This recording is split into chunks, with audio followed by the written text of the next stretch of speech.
بسم اللہ الرحمن الرحیم۔ شروع کرتی ہوں اللہ کے نام سے جو نہایت رحم کرنے والا ہے۔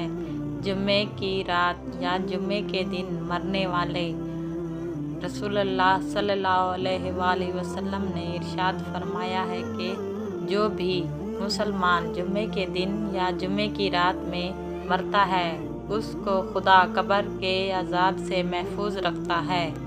رمضان میں مرنے والے حضرت انس بن مالک رضی اللہ عنہ سے روایت ہے، رمضان کے مہینوں میں مردوں سے قبر کا عذاب اٹھا لیا جاتا ہے، اور ارشاد فرمایا رسول اللہ صلی اللہ علیہ وسلم نے، جو شخص جمعے کے دن وفات پا گیا اور وہ قبر کے عذاب سے محفوظ رکھا جاتا ہے۔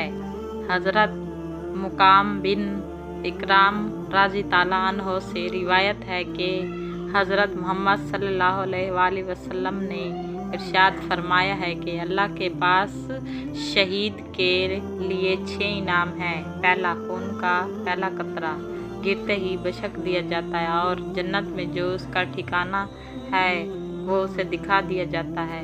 دوسرا، اور وہ قبر کے عذاب سے محفوظ کر دیا جاتا ہے۔ تیسرا، اور وہ بڑی گھبراہٹ سے محفوظ رکھا جاتا ہے۔ جو سور پھونک جانے کے لیے وقت لوگوں کا ہوگا اس وقت گھبراہٹ نہیں ہوگی۔ چوتھا، اس کے سر پر عزت کا تاج رکھا جائے گا جس کا ایک ایک یاقوت دنیا اور جو کچھ اس میں ہے اس سب سے بہتر ہوگا۔